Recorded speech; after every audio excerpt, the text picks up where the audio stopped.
الحمد لله رب العالمين والصلاة والسلام على رسول الله الأمين نبينا محمد وعلى آله وصحبه الطيبين الطاهرين أما بعد.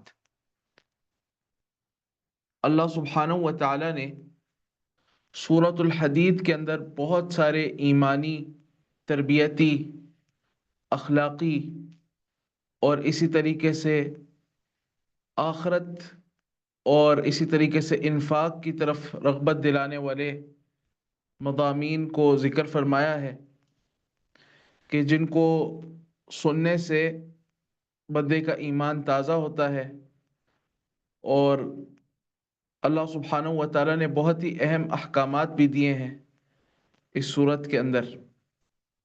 یہ ایک مدنی صورت ہے اور بہت اہم صورت ہے.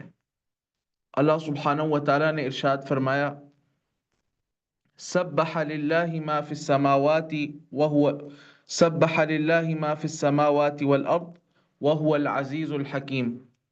سبح، اس کی تسبیح بیان کرتی ہے، للہ، اللہ کے لیے، ما فی السماوات و ما فی الارض، جو کچھ ہے آسمانوں میں اور زمین میں. سبح، تسبیح بیان کرتی ہے، للہ، اللہ کے لیے، ما فی السماوات والارض، ہر وہ مخلوق جو آسمانوں میں ہے اور زمین میں ہے. وہو العزیز الحکیم، اور وہ یعنی اللہ سبحانہ و تعالی العزیز ہے، سب پر غالب ہے، الحکیم، کمال حکمت والا ہے. یہ جو سبح للہ ہے کہ زمین و آسمان میں موجود ہر مخلوق یہ اللہ سبحانہ و تعالیٰ کی تسبیح بیان کرتی ہے.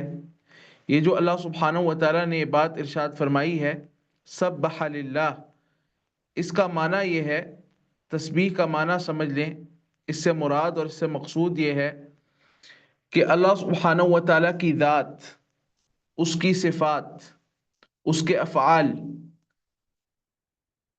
کے متعلق یہ بیان کرنا کہ وہ عیب سے پاک ہے. نہ اس کی ذات میں کوئی عیب ہے، نہ اس کی صفات میں کوئی عیب ہے، نہ اس کے افعال میں کوئی عیب ہے. یعنی اللہ سبحانہ و تعالیٰ کو منزہ قرار دینا. تسبیح کا معنی ہوتا ہے التنزیہ، منزہ قرار دینا، پاک قرار دینا. کس بات سے؟ اس بات سے کہ اس کی ذات میں کوئی عیب ہے. عیب کا معنی ہوتا ہے نقص، کمی. اس کی ذات میں کوئی نقص ہے، اس کی صفات میں کوئی نقص ہے، اس کے افعال میں کوئی نقص ہے. اللہ سبحانہ و تعالیٰ کی ذات بھی کامل ہے، اس کی صفات بھی کامل ہے، اور اس کے جو افعال ہیں وہ بھی کامل ہیں. اسی طرح اللہ سبحانہ و تعالیٰ کی ہر صفت جب کامل ہے، اس کا علم کامل ہے، اس کی قدرت کامل ہے، اسی طرح اس کا کلام بھی کامل ہے، اس کا جو وحی اتارنا ہے یہ بھی کامل ہے، تو اس کے کلام میں کمال پایا جاتا ہے. اور اللہ سبحانہ و تعالیٰ کے کلام میں خبریں بھی ہیں اور احکامات بھی ہیں. تو اس کلام میں، قرآن کریم میں جو خبریں ہیں وہ بھی کامل ہیں، یعنی سچ پر مبنی ہیں. اور اسی طریقے سے اس میں جو احکامات ہیں وہ بھی کامل ہیں، یعنی عدل پر مبنی ہیں. سبحان اللہ. وَتَمَّتْ كَلِمَةُ رَبِّكَ صِدْقًا وَعَدْلًا، اور کامل ہے تمہارے رب کا کلام صداقت میں بھی اور عدالت میں بھی. اللہ سبحانہ و تعالیٰ کے کلام میں یا خبریں ہیں یا احکامات ہیں. جو خبریں ہیں وہ صداقت پر مبنی ہیں، اس لیے کامل ہیں. اور اللہ سبحانہ و تعالیٰ کے کلام میں احکامات بھی ہیں، تو جو اللہ تعالیٰ کے احکامات ہیں وہ عین عدل ہیں، عدل پر مبنی ہیں. ہر ذی حق کو اس کا حق دیا گیا ہے، جو حق بنتا ہے، جو عند اللہ اس کا حق ہے. لہذا وہ یعنی اللہ سبحانہ و تعالیٰ کے جو احکامات ہیں وہ عدل پر مبنی ہیں، یہی ان کا کمال ہے. قرآن کریم میں اگر آپ غور کریں تو یہ جو تسبیح کا لفظ ہے، کہیں پر یہ بطور مصدر استعمال ہوا ہے، جیسے سورہ اسراء میں ہے سبحان الذی اسرا بعبدہ لیلا من المسجد الحرام الى المسجد الاقصی، پاک ہے وہ ذات، یعنی مصدر کے طور پر استعمال۔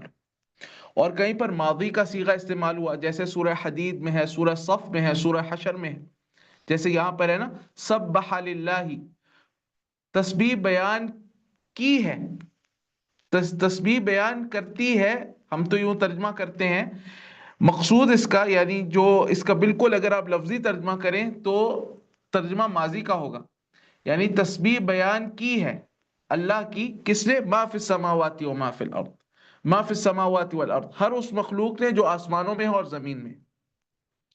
اور کہیں پر مضارع کا صیغہ استعمال ہوا ہے، جیسا کہ سورۃ التغابن میں ہے، سورۃ الجمعہ میں ہے، یعنی یسبح للہ ما فی السماوات والارض، کہ اللہ کی تسبیح بیان کرتی ہے، ہاں اللہ کی تسبیح بیان کرتی ہے یا کر رہی ہے ہر وہ چیز جو آسمانوں اور زمین میں ہے۔ اور کہیں پر امر کا صیغہ ہے، جیسے سورہ اعلیٰ میں سبح اسم ربک الاعلی، تسبیح بیان کر، تو تسبیح بیان کر اپنے رب کی جو اعلیٰ ہے، اپنے بزرگ و بالا رب کی تسبیح بیان کر، سبحان اللہ۔ تو اس سے کیا پتہ چلتا ہے؟ اس سے پتہ چلتا ہے کہ اللہ سبحانہ و تعالیٰ کی تسبیح ہر وقت ہو رہی ہے، ماضی میں بھی ہوتی رہی اور مستقبل میں بھی ہوتی رہے گی، اور ہر ایک مخلوق اللہ سبحانہ و تعالیٰ کی تسبیح بیان کرے۔ اب چاہے وہ مخلوق جاندار ہو، حیوانات ہو، نباتات ہوں یا جمادات ہوں، حتیٰ کہ جمادات جن کی کوئی زبان نہیں ہے وہ بھی اللہ سبحانہ و تعالیٰ کی تسبیح بیان کرتے ہیں، جیسے کہ سورہ نور میں ہے کل قد علم صلاتہ و تسبیحہ، اللہ تعالیٰ نے ہر ایک کو اس کی نماز اور اس کی تسبیح سکھا دی ہے، ہر ایک اللہ کی بڑائی بیان کر رہا ہے۔ اور سورہ اسراء میں اللہ سبحانہ تعالیٰ نے فرمایا کہ تسبح له السماوات السبع والارض ومن فیہن وان من شیء الا یسبح بحمدہ ولکن لا تفقہون تسبیحہم، اس کی تسبیح بیان کرتے ہیں ساتوں آسمان اور زمین اور جو کچھ ان میں ہے، جو مخلوق ان میں ہے، وَإِن مِّن شَيْءٍ إِلَّا يُسَبِّحُ بِحَمْدِهِ، اور ہر چیز اللہ کی تسبیح بیان کرتی ہے اس کی حمد کے ساتھ، وَلَكِن لَا تَفْقَهُونَ تَسْبِيحَهُمْ، لیکن تم ان کی تسبیح کو سمجھ نہیں سکتے۔ بعض اہل علم نے کہا کہ یہ تسبیح بیان کرتے ہیں زبان حال سے، یعنی اپنی حالت ان کی ایسی ہے کہ اللہ سبحانہ و تعالیٰ کی تسبیح بیان کر رہے ہیں، نہیں، یہ تسبیح بیان کرتے ہیں حقیقتاً تسبیح بیان کرتے ہیں، جیسا کہ عبداللہ ابن مسعود رضی اللہ عنہ فرماتے ہیں کہ وَلَقَدْ كُنَّا نَسْمَعُ تَصْبِيحَ الطَّعَامِ وَهُوَ يُؤْكَلُ، نبی صلی اللہ علیہ وسلم کے زمانے میں، صحیح بخاری میں کہ نبی صلی اللہ علیہ وسلم کے زمانے میں ہم کھانے کا سبحان اللہ کہنا بھی سن لیتے تھے۔ معجزہ نبی صلی اللہ علیہ وسلم کے معجزات میں سے تھا کہ صحابہ نے کھانے کے اندر سے تسبیح کو سنا، اس حال میں کہ وہ کھانا کو کھا رہے تھے لیکن وہ کھانا سبحان اللہ کہہ رہا تھا، سبحان اللہ۔ اور اسی طریقے سے ہر مخلوق سجدہ بھی کرتی ہے اور وہ بھی حقیقتاً کرتی ہے، ہم نہیں سمجھ سکتے، ہم نہیں دیکھ سکتے، لیکن وہ کرتی ہے۔ فرمایا کہ الم تر ان اللہ یسجد له من فی السماوات ومن فی الارض والشمس والقمر والنجوم والجبال والشجر والدواب وكثير من الناس، کیا تم نہیں دیکھتے، کیا تم اس میں غور و فکر نہیں کرتے کہ اللہ سبحانہ و تعالیٰ کے لیے سجدہ ریز ہے ہر وہ مخلوق جو آسمانوں میں ہے اور جو زمین میں ہے، اور سورج اور چاند اور ستارے اور پہاڑ اور درخت اور چوپائے اور بہت سے انسان جو اہل ایمان ہیں وہ بھی سجدہ کرتے ہیں، اور جو کافر ہیں ان کے بارے میں فرمایا وَكَثِيرٌ حَقَّ عَلَيْهِ الْعَذَابُ، جو سجدہ نہیں کرتے ان پر اللہ سبحانہ و تعالیٰ کا عذاب لازم ہو چکا ہے۔ وَمَن يُهِنِ اللَّهُ فَمَا لَهُ مِن مُكْرِمٍ إِنَّ اللَّهَ يَفْعَلُ مَا يَشَاءُ، اور جس کو اللہ تعالیٰ ذلیل کر دے اس کو کوئی عزت نہیں دے سکتا، سبحان اللہ۔ تو جو تسبیح کا مفہوم ہے اس کو سمجھ لیں، اس پوری کائنات میں ہر چیز اللہ سبحانہ و تعالیٰ کی تسبیح بیان کر رہی ہے، اور تسبیح کا مفہوم یہ ہے کہ مشرکین جس عیب کی نسبت اللہ تعالیٰ کی طرف کرتے ہیں کہ اس کی اولاد ہے، اس کا کوئی شریک ہے، نہ اس کی ذات میں کوئی عیب ہے، نہ اس کی صفات میں کوئی عیب ہے، نہ اس کے افعال میں کوئی عیب ہے، مشرکین جن عیوب کی کہ اللہ کا کوئی شریک ہے، یہ عیب ہے نا اللہ تعالیٰ کے لیے. تو اللہ تعالیٰ کی طرف جن عیوب کی نسبت کرتے ہیں اللہ سبحانہ و تعالیٰ ان سے منزہ ہے، پاک ہے. یہ ہے تسبیح کا مفہوم. جیسا کہ ایک حدیث سے بھی یہ مفہوم واضح ہوتا ہے. عبداللہ ابن عباس رضی اللہ عنہما فرماتے ہیں کہ نبی صلی اللہ علیہ وسلم نے فرمایا، صحیح بخاری کی حدیث ہے، آپ صلی اللہ علیہ وسلم نے فرمایا قال اللہ، اللہ تعالیٰ فرماتا ہے، یعنی کہ حدیث قدسی ہے، کذبنی ابن آدم، ابن آدم مجھے جھٹلاتا ہے، ولم یکن لہ ذلک، حالانکہ اس کے لائق ہی نہیں ہے، وشتمنی ولم یکن لہ ذلک، اور مجھے گالی دیتا ہے، شتم کرتا ہے، گالی دیتا ہے، ولم یکن لہ ذلک، حالانکہ اس کے لائق ہی نہیں ہے. فاما تکذیبہ ایایا، جو اس کا میری تکذیب کرنا ہے وہ یہ ہے کہ فزعم انی لا اقدر ان اعیدہ کما کان، اس کا گمان کرنا کہ میں اس کو دوبارہ نہیں واپس لوٹا سکتا جیسا کہ وہ تھا، یعنی اس کو مرنے کے بعد دوبارہ نہیں بنا سکتا. وہ اما شتمہ ایایا، اور میرا اس کو گالی دینا یہ ہے، یعنی مجھے اس کا گالی دینا یہ ہے، فقولہ، اس کا کہنا، لی ولد، میری اولاد ہے. سبحان اللہ. اب اس کے بعد دیکھیں کیا ہے، فسبحانی، بس میں تو پاک ہوں، منزہ ہوں اس عیب سے کہ ان اتخذ صاحبتا او ولدا، کہ میری کوئی بیگم ہو یا میری کوئی اولاد ہو، میں تو اس عیب سے منزہ ہوں، پاک ہوں. فسبحانی، یعنی اللہ تعالی ہر عیب سے پاک ہے. اس پہ مشرکین کا رد ہے. یہ جو سورت کی ابتدا فرمائی ہے نا کہ سبح للہ ما فی السماوات والارض، اللہ کی تسبیح کر رہی ہے ہر وہ مخلوق جو آسمانوں میں ہے اور زمین میں ہے. یہ مشرکین کا رد ہے کہ اے مشرکو، تم اللہ تعالیٰ کے ساتھ شریکوں کی نسبت کرتے ہو کہ اس کا کوئی شریک ہے، حالانکہ آسمان و زمین کی ہر مخلوق اس کی پاکی بیان کر رہی ہے، اس کا تو کوئی شریک نہیں ہے. آسمان و زمین کی ہر مخلوق اس پر گواہ ہے کہ اس کا کوئی شریک نہیں ہے. وہ گواہی دے رہی ہے، بول رہی ہے سبحان اللہ سبحان اللہ، اللہ پاک ہے، اللہ پاک ہے.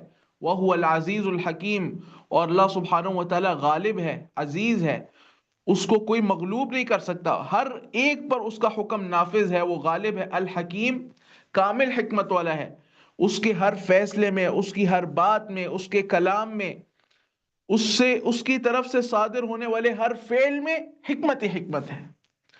اللہ سبحانہ و تعالی کوناً و شرعاً، اللہ سبحانہ و تعالیٰ کا کوئی ایسا حکم نہیں ہے، نہ کونی اعتبار سے اس کائنات میں جاری کوئی اللہ تعالیٰ کا حکم، نہ اللہ سبحانہ و تعالیٰ کی شریعت، کوئی ایک اللہ تعالیٰ کا ایسا حکم نہیں ہے جو خالی از حکمت ہو، جس میں حکمت نہ ہو، جس کے اندر کوئی معنی نہ ہو، جس کے اندر کوئی بڑا مقصد نہ ہو. اللہ سبحانہ و تعالیٰ نے جو کچھ اس کائنات میں ہوا ہے، ہو رہا ہے اور آئندہ ہوگا، ہر ایک میں، ہر ایک فعل میں اللہ سبحانہ و تعالیٰ کی حکمت ہے. اس کے بعد اگلی آیت میں فرمایا، ایک اور بات میں آپ کو بتا دوں، یہ جو عزیز ہے، حکیم ہے، یہ مبالغہ کا صیغہ ہے، یعنی خوب غالب، عزیز خوب غالب، حکیم خوب حکمت والا. اور دیکھیں وَهُوَ الْعَزِيزُ الْحَكِيمُ، یہ جو العزیز الحکیم ہے یہ خبر ہے، یہ ہوا کے لیے خبر ہے، ٹھیک ہے. یہ دونوں، تو ان دونوں پر الف لام ہے، وَهُوَ الْعَزِيزُ وَهُوَ الْحَكِيمُ، دونوں پر الف لام ہے. جب مبتدا اور خبر، عربی میں اسلوب ہے کہ مبتدا اور خبر دونوں معرفہ ہوں تو کلام میں حصر پیدا ہوتا ہے، تو اس میں حصر کا مفہوم ہے. حصر کا مطلب یہ ہے کہ وہی غالب ہے، اس کے علاوہ اور کوئی ایسا نہیں ہے جس کی پوری کائنات پہ اس کا کنٹرول ہو اور غلبہ ہو. وَهُوَ الْحَكِيمُ، وہی حکمت والا ہے، اس کے علاوہ ہر ایک کے پاس جو بھی حکمت ہے وہ ناقص ہے، من وجہ ہے، کسی مسئلے میں ہے، کسی مسئلے میں. بڑے سے بڑا دانا اور حکیم آدمی دنیا کا ہوگا، وہ ہو سکتا ہے بہت سارے مسئلوں میں ایسے فیصلہ کرتا ہو جس طرح بے حکیم اور بے عقل آدمی کرتا ہے. بڑے سے بڑے دنیا کا کوئی عالم ہوگا، اس کی بھی غلطیاں ہوں گی، خطائیں ہوں گی، اور اس کے اندر بھی حکمت میں کہیں نہ کہیں کمی ہوگی، نقص ہوگا. اور اسی لیے ہم دیکھتے ہیں کہ بڑے بڑے علماء ہیں، جہاوزۃ العلماء ہے، کوئی چھوٹا عالم وہ اس کا کوئی نہ کوئی نقص نکال دیتا ہے کہ ہاں اس سے یہاں پر خطا ہوگی، اس پر استدراک کر دیتا ہے. کیوں؟ کیونکہ انسان، اس کا علم جتنا بھی بڑھ جائے، اس کی حکمت جتنی بھی بڑھ جائے، کامل نہیں ہو سکتی. اس لیے فرمایا لہو ملک السماوات والارض، اسی کے لیے ہے بادشاہی آسمانوں کی اور زمین کی. یحیی و یمیت، وہ زندہ کرتا ہے اور موت دیتا ہے، وَهُوَ عَلَى كُلِّ شَيْءٍ قدیر، اور وہ ہر چیز پر قادر ہے، ہر چیز کی قدرت رکھتا ہے۔ یہ جو فرمایا نا لہو ملک السماوات والارض، یہ خبر مقدم ہے، اس سے بھی کلام میں حصر پیدا ہوتا ہے۔ حصر کے بڑے اسلوب ہیں، انشاءاللہ عربی کے درس میں، انشاءاللہ جس میں ہم عربی سکھائیں گے انشاءاللہ اس میں آپ لوگوں کو بتائیں گے۔ ہماری عربی کی کلاسز بھی ہوتی ہیں، اس کو بھی آپ دیکھ سکتے ہیں۔ تو جو یعنی یہ عربی کا اسلوب ہے کہ یعنی خبر جب مقدم ہو مبتدا پر تو اس میں کلام میں حصر پیدا ہوتا ہے، اس میں حصر ہے۔ کیا مطلب؟ لہو ملک السماوات والارض، اسی کے لیے ہی ہے، صرف اور صرف اسی کے لیے ہی ثابت ہے، اسی کے لیے ہی موجود ہے بادشاہی آسمانوں کی اور زمین کی۔ زمین اور آسمان میں اللہ کے علاوہ کسی اور کی بادشاہی نہیں ہے، اللہ ہی زمین و آسمان کے اندر حکم چلانے والا ہے۔ کیا مطلب اس بات کا؟ اس بات کا مطلب ہے کہ اس کو زمین و آسمان پر تصرف حاصل ہے، وہی زمین و آسمان کا نظام چلا رہا ہے، اسی کی ملکیت ہے، وہ اسی کو اس پر پورا کنٹرول اور تصرف حاصل ہے، اسی کا حکم چلتا ہے زمین و آسمان پر۔ کوئی ایسی ہستی نہیں ہے انسانوں میں جس کا پورے زمین و آسمان پر حکم چلتا ہو، کوئی نہیں ہے۔ کسی کا اپنے گھر تک چلتا ہے، کسی کا ایک ملک میں چلتا ہے، کسی کا اپنی سلطنت کی حدود تک چلتا ہے، لیکن جس کی زمین و آسمان پورے اس کائنات پر جس کی حکومت ہے وہ صرف اللہ سبحانہ و تعالی ہے۔ اس جیسے افعال اور کوئی کر نہیں سکتا، نہ کوئی اولاد دے سکتا ہے، نہ کوئی بارش برسا سکتا ہے، اس کی اس حکومت میں کوئی شریک نہیں ہے، کوئی اس کے ساتھ اس کائنات کے نظام چلانے میں شریک نہیں، نہ کوئی ولی، نہ کوئی نبی، کوئی بھی نہیں ہے، کسے بادشاہ وہ کوئی بھی ہو۔ یحیی و یمیت، وہ زندہ کرتا ہے، وہ زندگی بخشتا ہے، و یمیت، اور وہ موت دیتا ہے۔ جیسے اللہ تعالیٰ نے قرآن کریم میں ایک اور مقام پہ کہا نا کہ مشرکین جن کی عبادت کرتے ہیں لا یملکون حیاتا، لا یملکون موتا ولا حیاتا ولا نشورا، یہ تو موت کے بھی مالک نہیں ہے، یہ تو زندگی کے بھی مالک نہیں ہے، یہ تو دوبارہ اٹھا بھی نہیں سکتے۔ لا یملکون موتا ولا حیاتا ولا نشورا، سبحان اللہ۔ بلکہ یہاں تک کہا کہ لا یملکون من قطمیر، ہاں یہ تو کسی چیز کے مالک نہیں، حتیٰ کہ قرآن کریم نے ان سے اس بات کی نفی کی ہے کہ کھجور کی گٹھلی پر جو چھلکا ہوتا ہے نا، کھجور کی گٹھلی پر جو چھلکا ہوتا ہے اس کے بھی مالک نہیں ہے۔ اس کے بعد اللہ سبحانہ وتعالی نے فرمایا هو الاول والآخر والظاہر والباطن وهو بكل شيء علیم، اللہ سبحانہ وتعالی ہی اول ہے۔ دیکھیں یہ ہوا مبتدا ہے، الاول والآخر والظاہر والباطن اس کی خبریں ہیں، یہ ساری خبریں معرف باللام ہے، الف لام لگا ہوا ہے، لہذا ان سب میں حصر ہے۔ هو الاول، وہی اول ہے، وہی اول ہے، اس کے علاوہ اور کوئی اول نہیں۔ والآخر، وہی آخر ہے، اس کے علاوہ اور کوئی آخر نہیں۔ والظاہر، وہی ظاہر ہے، اس کے علاوہ کوئی اور ظاہر نہیں۔ والباطن، وہی باطن ہے، اس کے علاوہ اور کوئی باطن نہیں۔ یہ اللہ سبحانہ وتعالیٰ کے چار عظیم نام ہیں۔ کیا معنی ہے ان کا؟ ان کی تفسیر خود رسول اللہ صلی اللہ علیہ وسلم نے کر دی، اور وہی فیصلہ کن تفسیر ہے۔ کیا فرمایا رسول اللہ صلی اللہ علیہ وسلم نے؟ آپ نے فرمایا، یہ دعا بھی ہمیں یاد کرنی چاہیے، صحیح مسلم میں ہے، ابو ہریرہ رضی اللہ تعالی عنہ سے مروی حدیث ہے کہ رسول اللہ صلی اللہ علیہ وسلم ہمیں حکم دیتے تھے کہ جب ہم اپنے بستر پر لیٹیں تو یہ کہیں، کیا کہیں؟ اللہم رب السماوات ورب الارض ورب العرش العظیم، ربنا ورب كل شيء فالق الحب والنوى ومنزل التوراة والإنجيل والفرقان أعوذ بك من شر كل شيء أنت آخذ بناصيته، أنت الأول فليس قبلك شيء وأنت الآخر فليس بعدك شيء وأنت الظاهر فليس فوقك شيء وأنت الباطن فليس دونك شيء اقض عنا الدين وأغننا من الفقر۔ اس حدیث میں، اس دعا میں جو محل استشہاد ہے، جس میں نبی صلی اللہ علیہ وسلم نے اول آخر ظاہر باطن کا معنی بیان کیا، وہ کیا ہے؟ اللہم انت الاول، اے اللہ تو سب سے پہلے ہے، تو ہی سب سے پہلے ہے، فلیس قبلک شیء، تیرے سے پہلے اور کوئی نہیں ہے۔ یعنی دیکھیے یہ ایک تسلسل ہے نا، ہم مخلوق ہیں، ہمارا کوئی خالق ہے، پھر جو ہمارا ہاں یعنی اگر آپ چیزوں میں اشیاء میں تسلسل لے لیں، یعنی یہ ایک چیز ہے، اس کا کوئی خالق ہے، یہ ایک چیز ہے، اس کا کوئی خالق ہے، ایک چیز ہے، اس کا کوئی خالق ہے، یہ ایک چیز ہے، اس کا کوئی خالق ہے، ٹھیک ہے؟ تو چونکہ یہ ایک چیز ہے، اینڈ ہے، لہذا ابتدا بھی ہوگی۔ ایسا نہیں ہو سکتا کہ پہلی چیز خود بخود بن گئی ہو، عدم سے وجود میں آ گئی ہو۔ تو وہ جو وجود میں لانے والا ہے سب سے پہلے، ہاں وہ کیا؟ اللہ، اللہم انت، کیا ہے؟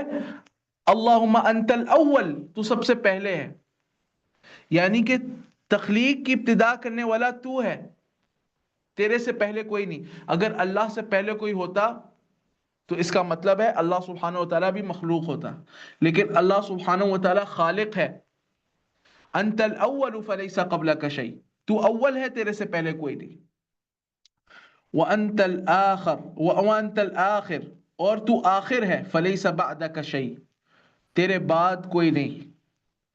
وانت الاخر فلیس بعدک شیء، کل من علیہا فان ویبقى وجہ ربک ذو الجلال والاکرام، ہر ایک فنا ہو جائے گا، اللہ سبحانہ وتعالیٰ کی ذات باقی رہے گی۔ وانت الاخر فلیس بعدک شیء، یعنی زمانی لحاظ سے اللہ سبحانہ وتعالیٰ نے مخلوق کا احاطہ کیا ہوا ہے، اول بھی اللہ ہے، آخر بھی اللہ ہے۔ زمانی لحاظ سے ہر مخلوق کا اللہ تعالیٰ نے کیا کیا ہے؟ احاطہ کیا ہے۔ اور پھر فرمایا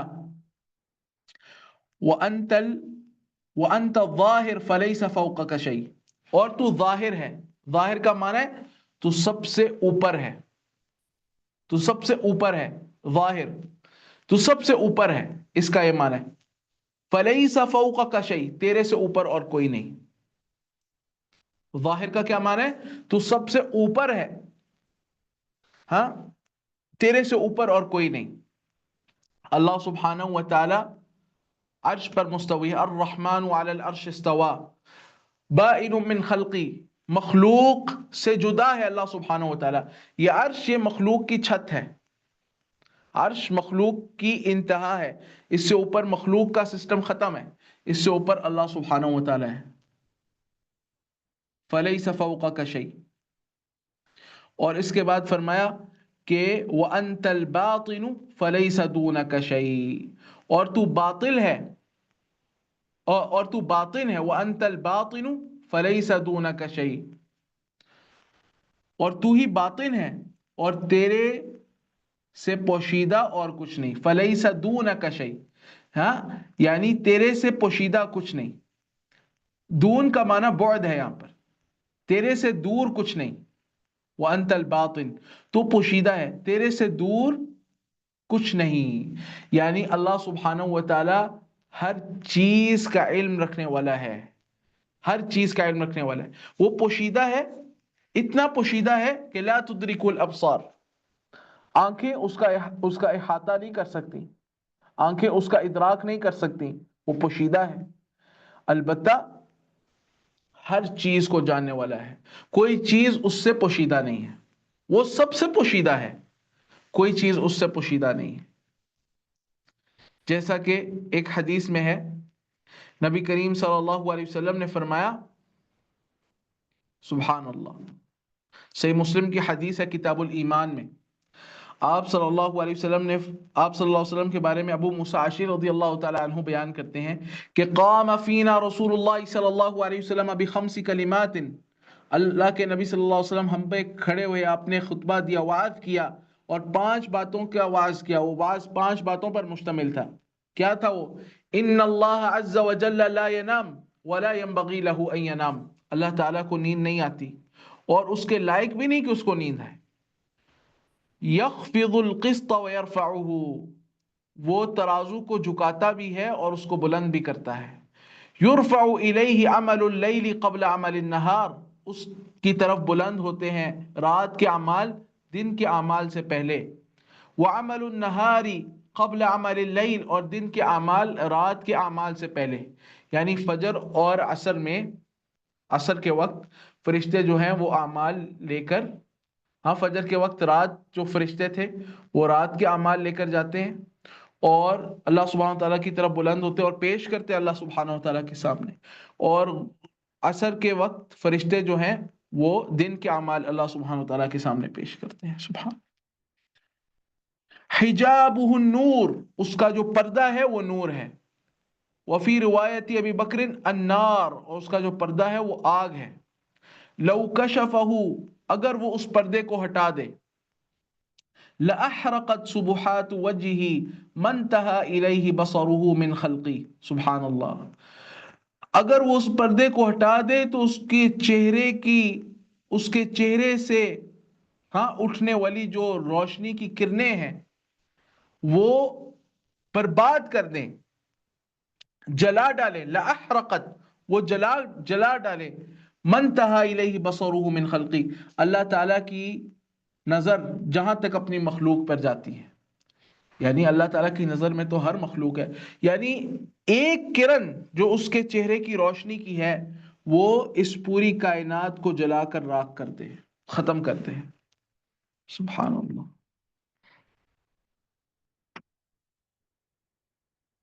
هو الاول والآخر والظاہر والباطن، اللہ سبحانہ وتعالی اول بھی ہے، اس سے پہلے اور کوئی نہیں، وہ آخر ہے، اس کے بعد اور کوئی نہیں، وہ ظاہر ہے، اس سے اوپر اور کوئی نہیں، وہ باطن ہے، پوشیدہ ہے، اس سے پوشیدہ کوئی نہیں، وہ باطن ہے اور اس سے پوشیدہ کوئی نہیں، وہ پوشیدہ ہے اور اس سے پوشیدہ کوئی نہیں۔ سبحان اللہ۔ اس کے بعد فرمایا وَهُوَ بِكُلِّ شَيْءٍ عَلِيمٌ، اور وہ اللہ ہر چیز کے متعلق خوب علم رکھنے والا ہے، کوئی چیز اس سے پوشیدہ نہیں ہے، ہر چیز کے متعلق وہ خوب جانتا ہے۔ پھر اس کے بعد ارشاد فرمایا هُوَ الَّذِي خَلَقَ السَّمَاوَاتِ وَالْأَرْضَ فِي سِتَّةِ أَيَّامٍ، وہی اللہ ہے جس نے پیدا فرمایا آسمانوں کو اور زمین کو، فی ستتی ایام، 6 ایام میں، 6 ایام میں اللہ سبحانہ وتعالیٰ نے آسمان اور زمین کو پیدا فرمایا۔ جیسے، اور یہاں پر السماواتی سے مراد ہاں 7 آسمان ہیں، والارض سے مراد بھی 7 زمینیں، جیسا کہ قرآن کریم میں ایک اور مقام پہ اللہ الذی خلق 7 سماوات ومن الارض مثلہن، اللہ وہ ہے کہ جس نے پیدا کیا آسمان 7 آسمانوں کو اور اسی کے عدد میں زمینوں کو۔ یہ مثلیت جو ہے یہ عدد میں ہے، صفت میں نہیں ہے، زمین کی صفت اور آسمان کی صفت میں فرق ہے، لیکن عددیت میں ہے کہ 7 آسمانوں کو اللہ نے بنایا اور 7 زمینوں کو بھی بنایا، جیسا کہ ایک حدیث میں صراحتاً ہے، نبی صلی اللہ علیہ وسلم نے فرمایا من اقتطع شبرا من الارض ظلما طوقه اللہ بی یوم القیامت من 7 ارضین، کہ جس نے ایک بالش برابر، ایک شبر یعنی ایک ہاتھ، ایک بالش کسی کی زمین ناجائز لی، ظلمن لی، تو اللہ سبحانہ وتعالی 7 زمینیں، جتنے اس نے زمین لی ہوگی 7 زمینیں، یعنی دنیا کی زمین لی تو 7 زمینیں اتنی ہی جتنی دنیا کی اس نے قبضہ کی، توق بنا کے اس کے گردن میں ڈال دے گا آخرت میں، وَعِيَاذُ بِاللَّهِ مِن ذَلِكَ۔ اللہ اکبر۔ تو یہ فرمایا کہ هُوَ الَّذِي خَلَقَ السَّمَاوَاتِ وَالْأَرْضَ فِي 6 أَيَّامٍ، 7 دنوں میں تخلیق فرمایا۔ اب یہ 7 دن کون سے ہیں؟ بعض اہل علم کو اشکال ہوا کہ دنیاوی دن تو نہیں ہو سکتے، کیونکہ سورج کی تو تخلیق ہی بعد میں ہوئی تھی، ہے نا، سورج کی تخلیق ہی بعد میں ہوئی، اور یہ دن اور رات کا نظام تو اس وقت وجود میں ہی نہیں تھا، تو یہ دنیاوی دن نہیں ہو سکتے۔ تو شیخ الاسلام ابن تیمیہ رحمہ اللہ نے اس کا جواب دیا، وہ کہتے ہیں کہ اخبر سبحانہ انہ خلق السماوات والارض فی 6 ایام وسواء قیل ان تلك الايام بمقدار هذه الايام المقدرة بطلوع الشمس وغروبها، او قیل انها اکبر منها كما قال بعضهم ان كل يوم قدره 1000 سنة۔ فلا ريب أن تلك الأيام التي خلقت فيها السماوات والأرض غير هذه الأيام وغير الزمان الذي هو مقدار حركة هذه الأفلاك. شیخ الاسلام ابن تیمیہ رحمہ اللہ کہتے ہیں کہ آپ ان دنوں کی مقدار کو متعین کرنے کے چکر میں نہ جائیں. ان کی بات کا جو ماحصل اور خلاصہ ہے وہ یہ ہے کہ دنوں کی جو مقدار ہے اس کے تعین کے چکر میں نہ جائیں. اس کی کوئی نہ کوئی مقدار ہوگی، چاہے وہ اس دنیا کی مقدار کے برابر ہو، چاہے وہ کوئی اور مقدار ہو، چاہے وہ 1000 سال کا دن ہو، کوئی اور مقدار ہو. جیسے قرآن کریم میں یہ بھی ہے نا وَإِنَّ يَوْمًا عِنْدَ رَبِّكَ كَأَلْفِ سَنَةٍ مِّمَّا تَعُدُّونَ. تو اس کی کوئی بھی مدت ہو، 1000 سال ہو وہ ایک دن کے ہمارے 1000 سال کے برابر وہ ایک دن ہو، یا ہمارے دن اور رات یعنی 24 گھنٹے پر مشتمل وہ ایک دن ہو، یا اس کے علاوہ کوئی اور مدت ہو، لیکن کوئی اس کی ایک متعین مدت تھی. اللہ عالم وہ کیا تھی، اس کی تفصیل میں ہم نہیں جاتے. لیکن شیخ ابن عثیمین رحمہ اللہ نے اپنی تفسیر میں ایک بات کی، اور یہ نقطہ بھی تفسیر فہمی کے لیے اچھا ہے. وہ کیا ہے کہ وہ کہتے ہیں وَإِذَا أَطْلَقَ يُحْمَلُ عَلَى الْمَعْرُوفِ الْمَعْهُودِ. اللہ سبحانہ وتعالیٰ نے کیا فرمایا، اللہ هو الذي خلق السماوات والارض في 6 ایام. تو ایام یہاں پر مطلقاً آیا ہے، اللہ تعالیٰ نے اس کو مطلقاً ذکر کیا، تو اس کو معہود ایام پر ہی محمول کیا جائے گا. معہود ایام یہی ہیں جو ہمارے 24 گھنٹے کے ایام ہیں. اب اگر کسی کے ذہن میں اشکال پیدا ہوتا ہے کہ وہ اس وقت تو سورج ہی نہیں تھا، دن اور رات کا تصور ہی نہیں تھا، تو پھر یہ کوئی اور ایام ہوں گے. تو بھائی لیکن یہ مقدار زمن تو یہی ہو سکتی ہے نا، یعنی مقدار زمن یعنی کہ ابھی بھی دن اور رات 24 گھنٹے کے ہوتے ہیں، تو وہ یوم بھی 24 گھنٹے کا ہی ہوگا، یعنی یہ زمنی مقدار ہوگی اگر ہم معہود مانا لیں، جس طرح شیخ ابن عثیمین رحمہ اللہ نے اختیار کیا. اس کے بعد اللہ سبحانہ و تعالیٰ نے فرمایا کہ ثم استوى على العرش. اس کے بارے میں ایک حدیث بھی ہے، وہ بھی میں آپ کو سنا دیتا ہوں. یہ حدیث صحیح مسلم میں ہے. نبی صلی اللہ علیہ وسلم نے فرمایا کہ خلق اللہ عز وجل التربۃ یوم السبت. ہفتے کے دن اللہ تعالیٰ نے مٹی کو پیدا کیا. وخلق فیہا الجبال یوم الاحد، یعنی تربہ سے مراد یہ زمین ہے. وخلق فیہا الجبال یوم الاحد، اور سنڈے کے دن اللہ سبحانہ و تعالیٰ نے اس میں پہاڑ پیدا کیے. وخلق الشجر یوم الاثنین، اور پیر کے دن اللہ سبحانہ و تعالیٰ نے درخت پیدا کیے. وخلق المکروہ یوم الثلاثاء، اور جو مکروہ امور ہیں یعنی شر والے امور سارے کے سارے اللہ سبحانہ و تعالیٰ نے یوم الثلاثاء میں پیدا کیے، یعنی کہ ٹیوزڈے کے دن.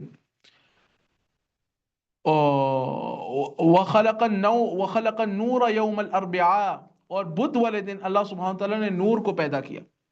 اس سے بعض اہل علم نا نیک فعل بھی لیتے ہیں کہ کوئی نیک کام آپ نے شروع کرنا ہو تو بدھ والے دن کریں. ایک نیک فعل کے اس دن اللہ تعالیٰ نے نور کو پیدا کیا تھا. وبث فیہا الدواب یوم الخمیس، اور زمین میں چوپایوں کو پھیلا دیا، یہ شیر یہ حیوانات دیگر ان کو پھیلا دیا یوم الخمیس، تھرسڈے کے دن، جمعرات والے دن. وخلق آدم علیہ السلام بعد العصر من یوم الجمعہ، اور جمعے کے دن عصر کے بعد اللہ تعالیٰ نے آدم علیہ السلام کو پیدا فرمایا. فی آخر الخلق، تمام مخلوقات کی تخلیق کے آخر میں، اینڈ میں. سبحان اللہ. تو یہ اس کی تفصیل بھی ہے. اہل علم نے اس سے ایک استدلال کیا ہے کہ دیکھیے اللہ سبحانہ و تعالیٰ تو اس پوری کائنات کو کلمہ کن کہہ کر وجود میں لا سکتا تھا، لیکن اللہ سبحانہ و تعالیٰ نے ایسا نہیں کیا، بلکہ تدرجاً اللہ سبحانہ و تعالیٰ نے تخلیق کیا، آہستہ آہستہ. کیوں؟ اس میں حکمت ہے. اللہ تعالیٰ کے ہر فعل میں کوئی حکمت ہے. وہ کیا حکمت ہے واللہ عالم، اس کی تفصیل کیا ہے، یقیناً اس میں بہت ساری حکمتیں ہیں، لیکن بعض اہل علم نے اس سے ایک نقطہ نکالا ہے کہ ہم بھی اپنا کام تدریج میں کریں. ہم اپنا کام جو ہے وہ بالتدریج کریں. کوئی بھی آپ نے کام کرنا ہے اس کو الٹپ کیف متفقہ نہ کریں، یعنی ایک دم سے نہ چاہیں. آپ علم حاصل کرنا چاہتے ہیں، تدریجاً کریں، آہستہ آہستہ کریں، اپنے امور کو آہستہ آہستہ منظم کریں. نعم. اس کے بعد فرمایا کہ ثم استوى علی العرش، پھر وہ بلند ہوا عرش پر. ثم استوى علی العرش، یہ جو استوا علی العرش ہے، اللہ سبحانہ و تعالی، استوا کا معنی ہوتا ہے ارتفاع، وہ بلند ہوا. استوا ای ارتفاع، وہ بلند ہوا. کس پر؟ عرش پر. وہ عرش پر بلند ہوا. قرآن کریم میں استوا علی العرش کا 6 مقامات پر ذکر ہے. امام مالک رحمہ اللہ کے پاس ایک شخص آیا، اس نے کہا کہ الرحمن علی العرش استوا، کیف استوا، اللہ تعالیٰ عرش پر مستوی ہے، کیسے مستوی ہے؟ تو امام مالک نے کہا الاستواء معلوم والکیف مجہول والسوال عنہ بدع. استوا معلوم ہے، یعنی استوا معلوم ہے، کیا مطلب؟ اس کا معنی معلوم ہے، اس کا معنی ہوتا ہے بلند ہونا. والکیف مجہول، اس کی جو کیفیت ہے وہ مجہول ہے، اس کا ہمیں علم نہیں ہے، لیکن یقیناً کوئی نہ کوئی کیفیت ضرور ہے. وہ کیفیت کیسی ہے؟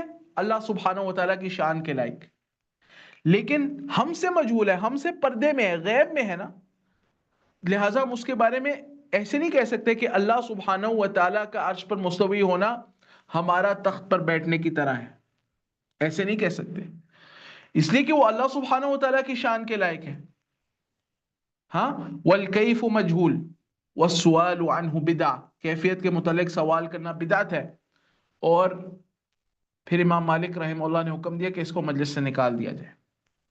یہ بھی مجالس علم کے آداب میں سے ہے کہ اگر کوئی ایسا سوال کرے یا کوئی ایسی بات کرے جو درست نہیں ہے، اس کو مجلس سے نکال دیا جائے.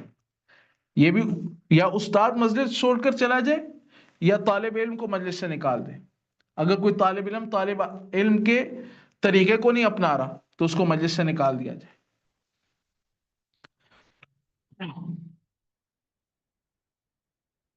اللہ سبحانہ و تعالیٰ کی جو صفات ہیں ان کے بارے میں اہل السنہ کا جو عقیدہ ہے، وہ اختصار کے ساتھ اگر میں آپ کو بتا دوں تو وہ یہ ہے کہ ہم اس بات کرتے ہیں ہر اس صفت کا جو اللہ سبحانہ و تعالیٰ کے لیے اللہ تعالیٰ نے خود اپنی ذات کے لیے ثابت کی ہے یا نبی صلی اللہ علیہ وسلم نے ثابت کی ہے، اور ہر اس صفت کی نفی کرتے ہیں اللہ تعالیٰ سے جس کی نفی خود اللہ تعالیٰ نے اپنی ذات سے کی ہے یا اللہ کے نبی صلی اللہ علیہ وسلم نے کی ہے.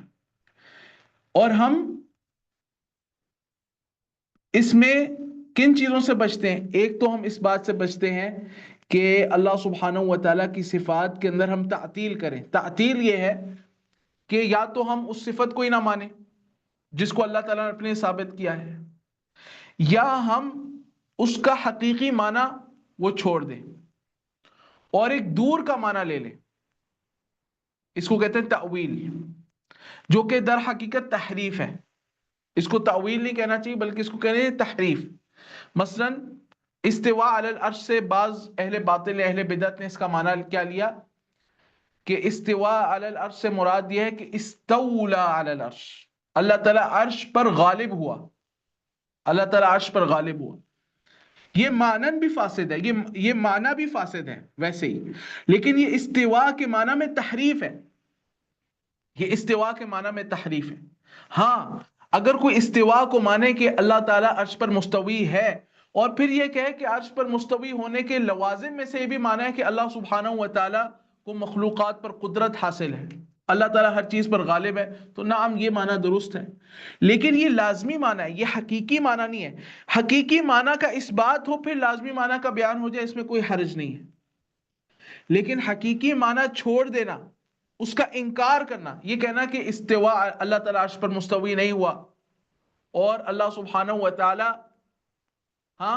اللہ سبحانہ اس کا استواء علی العرش کا معنی ہے کہ اللہ تعالیٰ ہر چیز پر غالب ہے، یہ باطل معنی ہے. آپ نے تو استواء علی العرش کا انکار ہی کر دیا. سبحان اللہ. تو بہرحال تعطیل سے ہم بچتے ہیں. اسی طرح تمثیل سے، اللہ سبحانہ و تعالیٰ کی اس صفت کی ہم مثال نہیں بیان کر سکتے، اس کی تکییف سے بچتے ہیں، اس کی کیفیت نہیں بیان کر سکتے کہ کیسے مستوی ہے. جیسے میں نے آپ کو امام مالک رحمہ اللہ کا جو ہے وہ اثر سنایا، ان کا ایک معاملہ بتایا کہ انہوں نے کیا کیا. اہل السنہ کا طریقہ یہ ہے، اہل السنہ والجماعہ کا طریقہ یہ ہے کہ ہم ہر صفت جو اللہ تعالیٰ نے اپنے لیے ثابت کی، اللہ کے نبی نے کی ہے، ہم اس کو ثابت کرتے ہیں. اور ہم عقل کے گھوڑے نہیں دوڑاتے. یعنی جس طرح کہتے ہیں کہ اللہ تعالیٰ عرش، اگر ہم یہ کہہ دیں گے کہ اللہ تعالیٰ عرش پر مستوی ہے، ہاں، تو اس کا مطلب ہے اللہ تعالیٰ عرش کا محتاج ہے. معاذ اللہ. یہ آپ نے عقل سے کیسے، یہ آپ نے گویا کہ آپ اللہ سبحانہ و تعالیٰ کو انسان سے تشبیہ دے رہے ہیں اپنے ذہن میں. آپ کا دماغ خراب ہے. آپ مسئلہ آپ کے دماغ میں. انسان کرسی پہ بیٹھتے تو انسان کرسی کا محتاج ہوتا ہے بیٹھنے کے لیے. آپ نے سمجھا کہ اللہ کا مستوی ہونا بھی انسان کی مستوی ہونے کی طرح ہے. یہ فاسد معنی ہے. یہ آپ کے یعنی سبحان اللہ، یہ خود اللہ سبحانہ و تعالیٰ کو مخلوق سے تشبیہ دینے والے ہیں. پہلے تشبیہ دیتے ہیں، پھر نفی کرتے ہیں، پھر انکار کرتے ہیں. استوا کا معنی کیا ہے؟ ہاں، ارتفع. اللہ سبحانہ و تعالیٰ عرش پر بلند ہوا. اس کے بعد ارشاد فرمایا کہ یعلم ما یلج فی الارض، وہ جانتا ہے ہر اس چیز کو جو داخل ہوتی ہے زمین میں، وما یخرج منها، اور جو نکلتی ہے زمین سے، وما ینزل من السماء، اور وہ جو بلند ہوتی ہے آسمان کی طرف، وما ینزل من السماء، اور وہ جو اترتی ہے آسمان سے، وما یعرج فیہا، اور جو بلند ہوتی ہے آسمان کی طرف. اب اس کی کیا تفسیر ہے؟ یعلم ما یلج فی الارض، وہ جانتا ہے اس کو جو داخل ہوتی ہے زمین میں. یعلم ما یلج فی الارض، اس سے مراد ہے بارش زمین کی، ہاں، زمین کے اندر جو ہے وہ داخل ہوتی ہے. نباتات کے بیج وہ زمین میں داخل ہوتے ہیں. زمین میں مدفون اجسام وہ زمین میں داخل ہوتے ہیں. ما یلج فی الارض ما یخرج منها، جو زمین سے نکلتے ہیں. نباتات، معدنیات، گیسیں، جانور جو اپنی غاروں اور ٹھکانوں سے نکلتے ہیں وہ بھی اس میں داخل ہیں. ما ینزل من السماء، جو چیز آسمان سے اترتی ہے، بارش، فرشتے، احکام، اللہ تعالیٰ کی رحمت، برف، ہوائیں، یہ ساری چیزیں جو آسمان سے اترتی ہیں. ما یعرج فیہا، جو آسمان میں بلند ہوتی ہیں. کیا؟ سمندر وغیرہ سے اٹھنے والے بخارات، مٹی اور ریت وغیرہ کی آندھیاں اور بگولے، فضا میں اڑنے والے پرندے، جسموں سے جدا ہو کر اوپر جانے والی ارواح، اور عالم بالا سے معلومات چرانے کے لیے اوپر جانے والے شیاطین، اور بندوں کے اعمال، اور فرشتے جو اترتے اور چڑھتے ہیں. فرشتے اترتے بھی ہیں اور آسمان میں چڑھتے بھی ہیں. سبحان اللہ.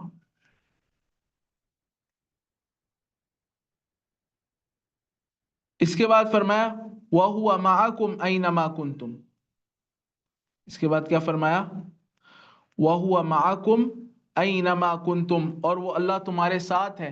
أَيْنَمَا كُنْتُمْ، تم جہاں کہیں بھی ہو. وَاللَّهُ بِمَا تَعْمَلُونَ بَصِيرٌ، اور اللہ سبحانہ و تعالیٰ خوب جانتا ہے. بما تعملون، اس کو جو تم عمل کر رہے ہو. بصیرun، دیکھ رہا ہے. بصیرun، دیکھ رہا ہے. واللہ، اور اللہ تعالی، بما تعملون، اس کو جو تم عمل کر رہے ہو، بصیرun، دیکھ رہا ہے. وَهُوَ مَعَكُمْ أَيْنَمَا كُنْتُمْ کا کیا معنی ہے؟ وہ اللہ سبحانہ و تعالیٰ تمہارے ساتھ ہے تم جہاں کہیں بھی ہو. اللہ سبحانہ و تعالیٰ کی جو معیت ہے وہ دو طرح کی ہے. اللہ تعالیٰ کا جو ساتھ ہے وہ دو طرح کا ہے. ایک اللہ سبحانہ و تعالیٰ کا ذات کے لحاظ سے ساتھ ہونا، اور ایک اللہ سبحانہ و تعالیٰ کا صفات کے لحاظ سے ساتھ ہونا. جو ذات کے لحاظ سے ساتھ ہونا ہے، دیکھیں، ایک ہے اللہ سبحانہ و تعالیٰ کا صفات کے لحاظ سے ساتھ ہونا، علم کے لحاظ سے، قدرت کے لحاظ سے. اس لحاظ سے اللہ سبحانہ و تعالیٰ، ہاں، اس لیے سبحان اللہ، میں آپ کو غلط تعبیر کر کے دوبارہ میں بتاتا ہوں. اللہ سبحانہ و تعالیٰ کی معیت دو طرح کی ہے. ایک ہے اللہ سبحانہ و تعالیٰ کی معیت عامہ، اور ایک ہے معیت خاصہ. جو معیت عامہ ہے وہ کفار کے لیے بھی ہے، اہل ایمان کے لیے بھی ہے. اس سے مراد یہ ہے کہ اللہ سبحانہ و تعالیٰ کا علم اور قدرت کے لحاظ سے ساتھ ہونا، کہ ہر ایک اللہ سبحانہ و تعالیٰ کے علم اور اس کی قدرت کے احاطے میں.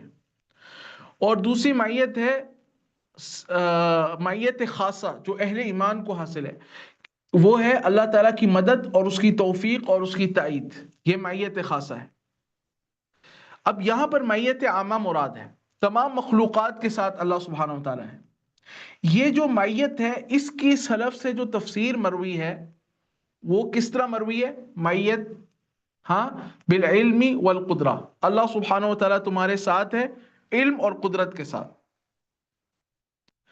اب بعض لوگ کہتے ہیں کہ یہ آپ لوگ تاویل کر رہے ہیں. میت کا تو مطلب ہوتا ہے کہ اللہ تعالیٰ ذات کے لحاظ سے ساتھ ہے. آپ تو تعویل کریں، آپ تو کہہ رہے ہیں صفات کے لحاظ سے ساتھ ہے. تو ہم یہ کہتے ہیں کہ یہ تعویل نہیں ہے، یہ حقیقی معنی ہے. یہ تعویل نہیں ہے، یہ حقیقی معنی ہے. اس لیے کہ دیکھیں میں آپ کو سمجھاتا ہوں. ہم یہ کہتے ہیں سافرت والقمر معنا، میں نے سفر کیا اور چاند ہمارے ساتھ تھا. وَلِلَّهِ الْمَثَلُ الْأَعْلَى، اللہ کے لیے سب سے اعلیٰ صفت ہے. میں آپ کو عام سادہ زبان میں ایک مثال دے رہا ہوں. ہم یہ کہتے ہیں کہ سافرت والقمر معنا، میں نے سفر کیا اور اللہ تعالیٰ والقمر معنا، اور چاند جو ہے ہمارے ساتھ. کیسے؟ بھئی آپ گاڑی میں بیٹھیں، آپ رات کو چلیں اور چاند ہو، جہاں بھی آپ جائیں گے چاند آپ کے ساتھ ہوگا. جہاں بھی آپ سفر کریں گے چاند آپ کے ساتھ ہوگا. تو چاند آپ کے ساتھ تو نہیں ہے، چاند تو آپ سے بہت دور ہے. چاند آپ کے ساتھ ہے؟ نہیں، چاند آپ سے بہت دور ہے. تو یہ معیت کا اطلاق ہے کہ ایک چیز دور ہو کر بھی ہمارے قریب ہے، ہمارے ساتھ ہے. اسی طریقے سے سبحان اللہ، ابھی آپ یہ دیکھ لیں، کیا آپ لوگ میرے ساتھ ہیں؟ میں آپ لوگوں کے ساتھ ہوں. نعم، ہم لوگ ساتھ ہیں، لیکن ہم لوگوں میں کتنا فاصلہ ہے؟ تو یہ بھی تو معیت ہے. مثلا میں آپ عربی کا اطلاق کر سکتا ہوں کہ انتم معی، آپ لوگ میرے ساتھ ہیں. انتم معی، آپ لوگ میرے ساتھ ہیں. میں معیت کا اطلاق کر سکتا ہوں اس پر لغوی اعتبار سے، عربیت کے اعتبار سے. تو یہ معیت کا حقیقی معنی ہے. وَهُوَ مَعَكُمْ أَيْنَمَا كُنْتُمْ. اللہ تعالیٰ عرش پر بھی مستوی ہے اور ہمارے ساتھ بھی ہے. عرش پر بھی مستوی اور ہمارے ساتھ بھی ہے. اور معیت یہاں پر اپنے حقیقی معنی میں ہے، یہ کوئی تعویل نہیں ہے، یہ تعویل نہیں ہے. اس کے بعد فرمایا واللہ بما تعملون بصیر، اور جو تم عمل کر رہے ہو اللہ تعالیٰ اس کو دیکھ رہا ہے. اس کے بعد ارشاد فرمایا لہو ملک السماوات والارض وإلی اللہ ترجع الامور، اسی کے لیے ہے بادشاہی آسمانوں کی اور زمین کی. وإلی اللہ ترجع الامور، اور اللہ ہی کی طرف لوٹتے ہیں تمام معاملات. یعنی تمام یہ تو تاکید فرمائی نا، لہو ملک السماوات والارض، اس کی تفسیر بیان ہو چکی ہے. وإلی اللہ ترجع الامور، تمام معاملات اللہ تعالیٰ کی طرف ہی لوٹتے ہیں. کل الامور سے مراد کیا؟ ای الشؤون العامہ والخاصہ، عام معاملات، خاص معاملات، دینی معاملات، دنیاوی معاملات، اخروی معاملات، دنیاوی معاملات. ہر معاملہ اللہ تعالیٰ کی طرف ہی لوٹے گا اور لوٹتا ہے. اور اللہ سبحانہ و تعالیٰ قیامت والے دن اس میں عدل کو قائم کرے گا. یولج اللیل فی النہار، وہ داخل فرماتا ہے رات کو دن میں. ویولج النہار فی اللیل، اور وہ داخل فرماتا ہے دن کو رات میں. رات کو اللہ تعالیٰ دن میں داخل فرماتا ہے، یعنی رات کو دن پر داخل فرماتا ہے. دن رات پر غالب آ جاتی ہے. رات جو ہے وہ دن پر غالب آ جاتی ہے. رات دن پر غالب آ جاتی ہے، کیا مطلب؟ ہاں، اللہ سبحانہ و تعالی رات لے آتا ہے اور دن چلا جاتا ہے، رات لے آتا ہے اور دن چلا جاتا ہے. یا اس کا دوسرا معنی یہ ہے کہ رات لمبی ہو جاتی ہے، دن چھوٹا ہو جاتا ہے، جس طرح سردیاں. وَيُولِجُ النَّهَارَ فِي اللَّيْلِ، اور وہ داخل فرماتا ہے دن کو رات میں، یعنی دن کو رات پر داخل فرماتا ہے. کیا مطلب؟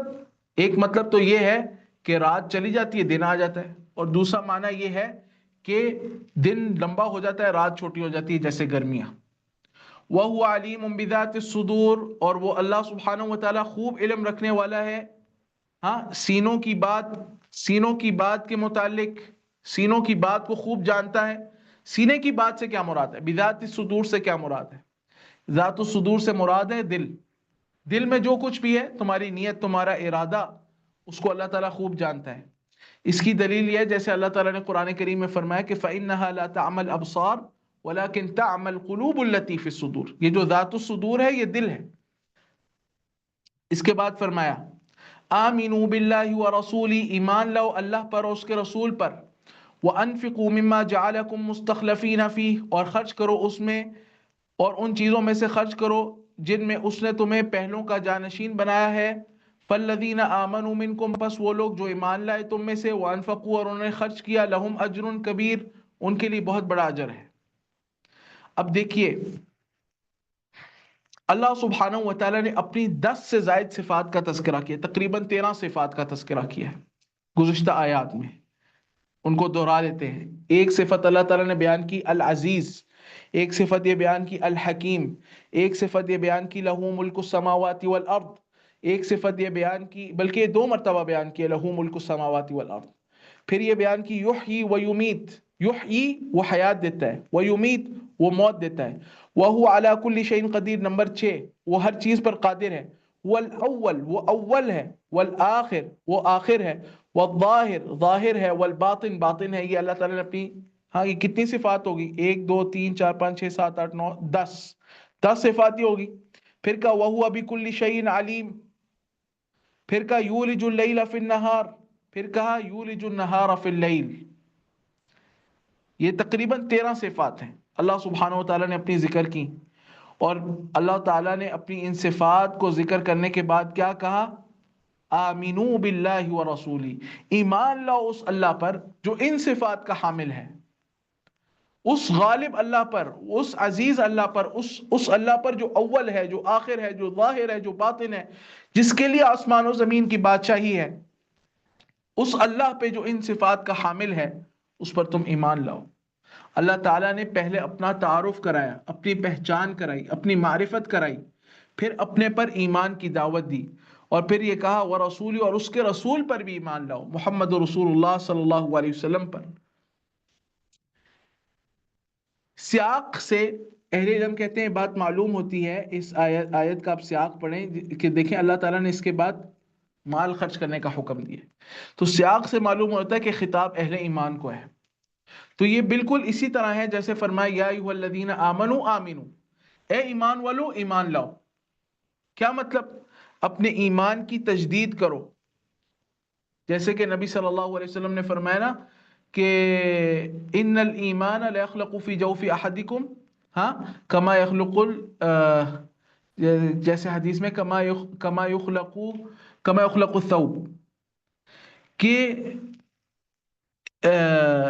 ایمان جو ہے تم میں سے کسی ایک کے دل میں اس طرح بوسیدہ ہو جاتا ہے جیسا کہ جو کپڑا ہے وہ بوسیدہ ہو جاتا ہے.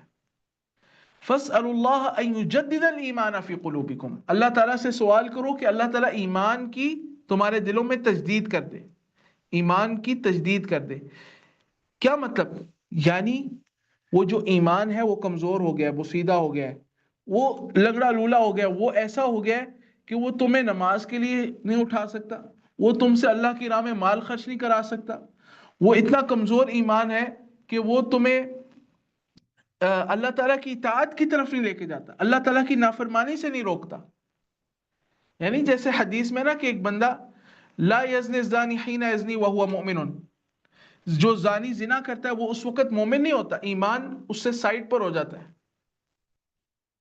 کیا مطلب؟ اس کا مطلب یہ ہے کہ ایمان کا تعلق اس کے دل سے بہت کمزور ہو جاتا ہے جس وقت وہ اللہ تعالیٰ کی نافرمانی میں ہوتا ہے. تو ایمان کو بھی تجدید کی ضرورت ہے، ایمان کو بھی تجدید کی ضرورت ہے. یا ایھا الذین آمنوا آمنو، دوبارہ سے ایمان لاؤ، اپنے ایمان کو کی تجدید کرو، اس کو تازہ دم کرو. تو یہ اسی طرح آمینو باللہ و رسولی. پھر اس کے بعد فرمایا کہ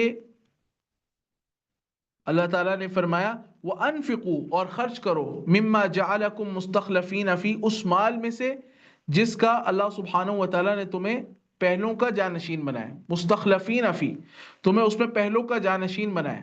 اس میں کئی طرح سے ترغیب ہے انفاق کرنے کی. پہلی ترغیب تو یہ ہے کہ اللہ تعالیٰ نے تمہیں جانشینی امتحان کے لیے دی ہے. پہلوں یہ مال کسی اور کے پاس تھا، کسی اور کی ملکیت میں تھا، اس کے بعد تمہیں مل گیا، وراثت کے اندر تمہیں مال ملا. اور اسی طریقے سے اگر تم نے تجارت کر کے بھی لیا ہے، اس کو حاصل کیا ہے، پھر بھی یہ پہلے کسی کے پاس تھا، اب تمہارے پاس آ گیا ہے. تو یہ مال، ہاں یہ اللہ سبحانہ و تعالیٰ نے تمہیں اس کی ملکیت کیوں دی ہے؟ ہاں امتحان کے لیے، اس لیے اس میں سے تم خرچ کرو. یہ تمہارا امتحان ہے، تم خرچ کرتے ہو نہیں کرتے. ایک تو یہ اس میں ترغیب. دوسری ترغیب یہ ہے کہ اللہ نے تمہیں اس کا وارث بنایا نا، اللہ نے تمہیں اس کا وارث بنایا، لہٰذا جب اللہ کا مال ہے تو پھر مال میں سے خرچ کیوں نہیں کرتے؟ مال اللہ کا ہے، المال مالہ والعبد عبدہ، مال اس کا ہے، بندہ بھی اس کا ہے. جب تم اس کے بندے ہو، اس کے، ہاں کیا کہتے ہیں، غلام ہو، تو پھر اس کے راستے میں خرچ کیوں نہیں کرتے؟ اسی طریقے سے ایک اور ترغیب اس میں کہ دیکھو پہلوں کے پاس پہلے تھا، اب تمہارے پاس آ گیا ہے، یعنی پہلوں کے پاس ہمیشہ نہیں رہا، جب ان کے پاس ہمیشہ نہیں رہا تو تمہارے پاس بھی ہمیشہ نہیں رہنا، اس میں سے خرچ کر دو۔ اور اس میں چوتھی ترغیب اس طرح ہے کہ دیکھو یہ تمہارے پاس ہمیشہ نہیں رہنا، ابھی کچھ دیر کے لیے تمہارے پاس ہے، تم مرو گے، یہ آگے تمہاری اولاد میں، تمہارے ورثاء میں چلا جائے گا، تو ایسا کیوں نہیں کرتے کہ اس کو آخرت میں اپنے لیے ذخیرہ کر دو؟